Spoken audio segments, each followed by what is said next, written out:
Hello and welcome to a special schedule release edition of Between the Horns presented by your Southern California Toyota dealers. I'm JB Long. This is my favorite day of the offseason, especially because I get to spend it with DeMarco Farr and Maurice Jones-Drew, my radio broadcast partners, in studio today at the facility here in Thousand Oaks. Gentlemen at work outside, it feels like it's real now. You got the slate in front of you. Your first reaction? Walked past the weight room. There was some grunting going on in there. Yeah. Guys running around on the field. We're getting close to football season, man. You know, they always say when the grass is green, the sky is blue. You got a lot of work to do. Oh. And this schedule kind of puts a little bit more work forward for you to go get to. It starts with Seattle and then San Francisco. Oh, boy. Back-to-back division games. Yeah. Starting with Seattle. I believe in Geno Smith. I do. I don't believe it was just a one-year thing trying to get the bag. I think he's a pretty darn good quarterback. So starting in Seattle, not an easy place to play, but look, don't sleep on Geno Smith. Where last year ended. Yeah. Well, I'll say this, too. Let's remember, Greg Olsen was here. Now he's in Seattle, so you have that kind of going on that kind of knows the inside of your building a little bit, and they get a guy that can help them. But other than this, I think the way the Rams played last year, ending the season in overtime, having the chance to almost beat Seattle, to be able to go back up there healthy with your guys, it's going to be a great way to start the season. First time since 2015 opening against the Seahawks. First time since 2009 opening at Seattle. And on the back end, a game against San Francisco. And I think the larger point is true of every team at this time of year. The aspirations of being ready to roll and starting fast, but I think it's especially important for the 2023 Los Angeles Rams, who figure to have one of, if not the youngest rosters in the National Football League. Your first three opponents, when you include Monday Night Football at Cincinnati, and four of your first five, I think, when you then take Philadelphia, they're contenders. Not just for their division. They are championship contenders. Four of your first five opponents. We heard Cincinnati was on the schedule. I'm so glad that game is in September. I really am. I mean, weather won't be a factor. It's going to be a Super Bowl rematch. But, I mean, like you said, Cincinnati is as good as anybody and can beat just about anybody. So it's going to be an absolute battle there. But, yeah, I mean, San Francisco week 2, oh, my God. Good Lord. Coming back from Seattle, that's never going to be easy. That's a tough 3-game stretch for a young football team to start a season with. Let's get to the basics. I know you always look for where's the bye, right? Oh, yeah. Pretty fair. Cuts the season in half at week 10. I like it. I don't know if Maurice likes it. You got 9 in front of the bye and then 8 after. I think that's perfect. That's 2 college seasons. That's perfect. Yeah, I always prefer the bye like November, end of November, because it kind of gives you that break of the first part of the season. Then we get a break. Then we get that championship run in December going down, obviously. But, middle of the season, you just never want that bye week 4, week 5. You never want that one, because then it becomes a long second half, right? And so down the middle is okay, but if I'm going to be picky, give it to me into November. The last one, maybe the last 2 weeks before the buys are done. The other thing that teams have started to look for is where's Thursday Night Football, and I think most would prefer to have it earlier on the schedule, that short week, while you're relatively healthy. That's not the case again this year for the Rams. It lands in December. However, it is reminiscent of last year's Thursday Night Football thriller, a win over the Raiders in a few ways. 1, you're home the prior Sunday, so that helps. 2, Derek Carr presumably will lead the Saints in just as he did the Las Vegas Raiders last year. So there's some symmetry. I love that. I love the fact that the Rams get a late Thursday night game, primetime game. If you're in contention, you get to play in front of the obviously the national crowd. But the other part is this: you're going against a contender in your conference, right? The Saints they're built to win the NFC South right now. They're not rebuilding. Not a lot of young guys. They went the older route, and so it's going to be a great challenge for the Rams. And then you're going to have majority of your guys have played majority of the season, so you should be primed and ready to go. And you don't have to go to New Orleans. Exactly. I don't think the Rams will ever have as friendly a road schedule as they did last year in terms of how the geography played out in their favor. Of course, it was going to swing the other way this year with 9 road games, 8 home games, and that means road back-to-backs. 3 of them seems pretty cruel, but I think there's a little bit more nuance to it. Here's what I mean. You go back-to-back at Cincinnati, at Indianapolis on a short week there, Monday Night Football into a Sunday morning kickoff. The Rams don't traditionally stay out on the road between road games unless they're going abroad. I wonder if they change the model a little bit here because there's only about 100 miles between those two cities. You could have another mini training camp there at the end of the first month of the season. That's kind of smart there. Do you count Arizona as a road game? I mean, it's It's road, but it's right down the road. Oh, I thought you meant by how they play there. I'm just saying. No. I thought you were sending some May fire over to Phoenix. Already, huh? No, I'm just thinking. I mean, but that's a smart thing to do, and I hope by the time you get to, well, I don't know. What do you guys think? Would you rather see Minshew or Richardson? The Richardson. If it's Richardson, that means it's going bad, right? No, Richardson's starting week 1. They've already said that, but I think you're exactly right. You get a chance to stay there, another little mini training camp, and then you just take a bus up. We'll see. Right? If that's what you want to do. It's there. Like you said, 100 miles, you don't have to get on a plane anymore. Kind of allows you to recover a little bit faster. You can take a bus. The body should be ready to go. Young team, too. Young and single, right? You can do that, yeah. The more daunting one is at Dallas, at Green Bay in weeks 8 and 9. Two things. That's right around when traditionally the trade deadline would land. The league hasn't set that yet, right? There's been some rumblings that as that has become more noteworthy, more buzzworthy, maybe there's a movement to push that back a little bit. We'll see.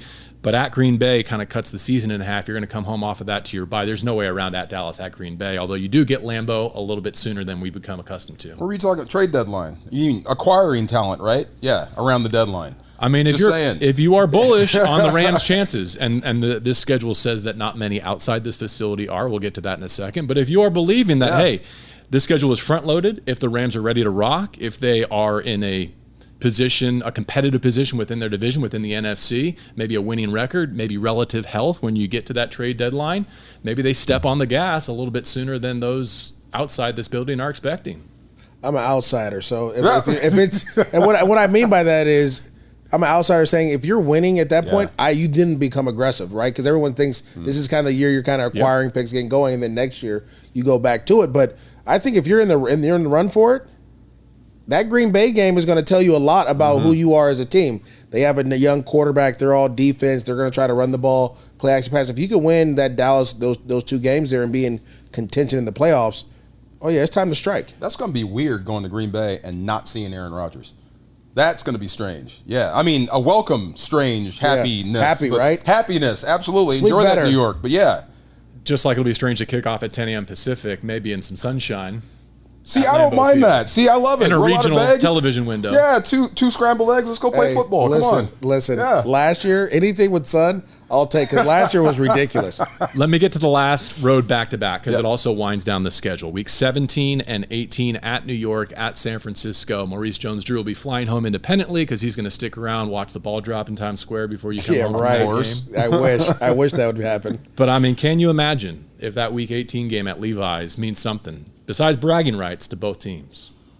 That would be something special. That would mean the top half of your schedule went right. The one that scared me was where's Philadelphia on this thing, and it's Week 5. And I always thought that's the worst spot to have them in because they're loaded, and they'll be good by Week 5 and rolling by then. But San Francisco is just as good, and I hope that game means a lot. The scary part is it might mean a lot for them too. So they are Super Bowl ready. I guess this is a year of transition. I guess that's how we're couching it this year. So we'll have to wait and see. So that could be one for playoff seeding, but we'll see. But San Francisco, no matter where you put them, is always going to be a battle. Yeah, to me, I think they got it right, the schedule right with that game right there alone. That means so much, and You're reading into that. Yeah, it's meant so much for the Rams and the Niners. Just think about it. Back in 2016, when there was like Chip Kelly and the beef that they were having, right, and then Sean comes in and the Kyle Shanahan stuff that was going on. It's always been that. And that game has always either propelled you to the Super Bowl or given them an opportunity to kind of go on a run.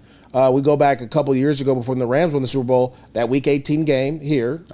The Niners win, they go in, they become the double agent, they knock everyone off, we win, go to the Super Bowl. That is what it's all about, right? And I think that game there is going to be very important. It's just that back-to-back or that back-to-back road, like New York back here, then up there is going to be tough. Let me circle back to Week 2 and the home game against those Niners, because the dominant storyline about them this offseason is Brock Purdy's arm injury, recovery, bringing in Sam Darnold, who will be their quarterback in September.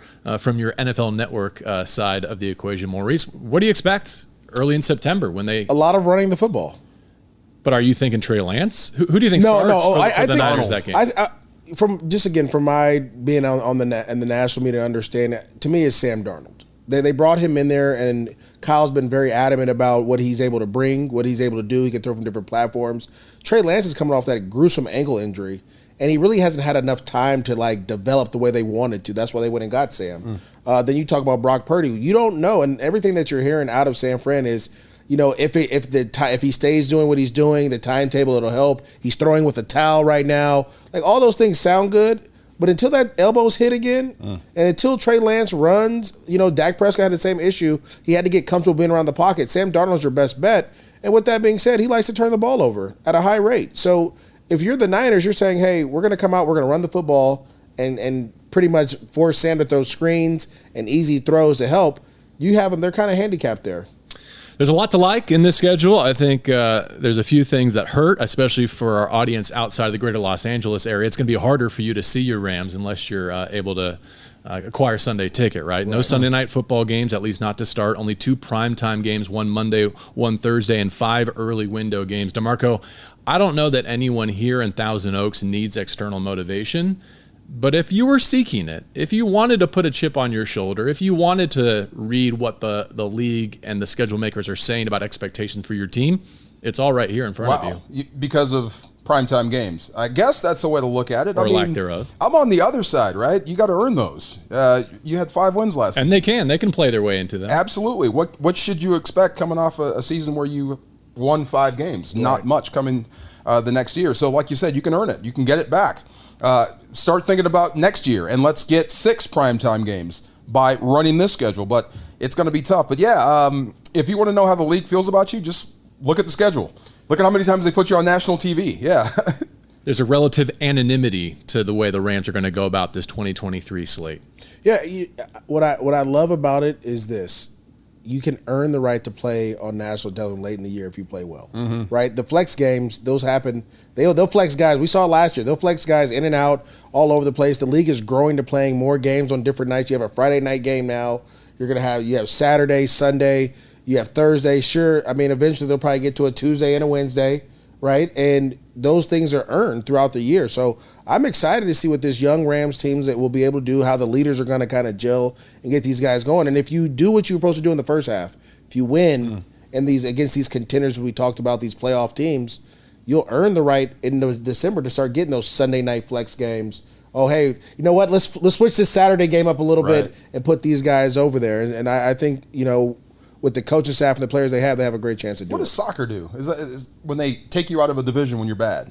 Is that the same as flexing you out? Oh, like being relegated? Relegated. Yeah. Is that the same thing, being flexed out? Being relegated, you're out now? I'll leave that to an expert in that space. I don't know. But forward-looking projections of strength of schedule have this about where we expected. Slightly more difficult than average, even though it's a quote-unquote third-place schedule based on where the Rams finished in their division. And I think that's largely because the AFC North and the NFC East are loaded, are thought to be among the most highly touted divisions across the league. The AFC North is like beat you up black and blue, and we know the Rams have struggled with those bigger defensive tackles. That's all you're seeing in the NFC East and the AFC North. So I'm excited to see how that offensive line will be able to handle those bigger Fletcher Cox, Jordan Davison, Cam Hayward, right? The bigger guys that kind of stout the middle and push the pocket, how they handle that. At Baltimore is scary because weather will be a factor, and then revenge game. Is it an OBJ revenge game? It might be. We'll see. I can't. I still don't know how that's going to work. Is it kind of like it was? We tried, but it didn't work out. Do you think that's going to work? Oh yeah. You think it's going to work? I can't wait to see how that works out. They have a different OC now. Their OC changed to Todd Monken from Georgia. He was my receiver coach in Jacksonville. Wow. He loves to throw deep down the field with over routes coming. Like, it's going to be a more explosive offense than you're used to with some quarterback running there. It's not going to be the Baltimore Ravens that we faced a couple of years ago in the Coliseum. It won't be that. That was we can't have that again. But they're going to definitely throw the ball a ton. I'm looking forward to that one, and it lands in Week 14 because it'll be cool to revisit the side of, I think, one of the most critical wins in that Rams Super Bowl season. I mean, the role that OBJ played in that game and the postseason run, the comeback victory for Matthew Stafford and those Rams. I know the Ravens were a shell of themselves, especially in their secondary. Lamar wasn't playing that day. It'll be cool to go back, hopefully under different circumstances, and just reminisce a little bit about what that win meant to the 2021 championship Los Angeles Rams. The perfect fourth quarter for Matthew Stafford. I was going to say, right? Had to be perfect, and he was. Yeah, I mean, look, you got behind in Baltimore. You know what I mean? A place where they know how to win when they take the ball away, and you fought back to win that game. That was absolutely huge. So if you want to call it revenge, so be it. But Lamar, a happy Lamar is a scary Lamar to me. Yeah, so he's got to be happy now. Well, I think of this as the off-season Christmas. Now we know how it shapes up on the calendar. And by the way, the Rams will be home for Christmas. A nice leisurely Christmas that they can spend here in Los Angeles, having played the Thursday prior against the New Orleans Saints. Good to see you all. Now we have something to count down to. At Seattle, Week 1, the Rams kick off their 2023 slate. For MJD DeMarco Farr, I'm JB Long. This has been a special schedule release edition of Between the Horns presented by your Southern California Toyota dealers.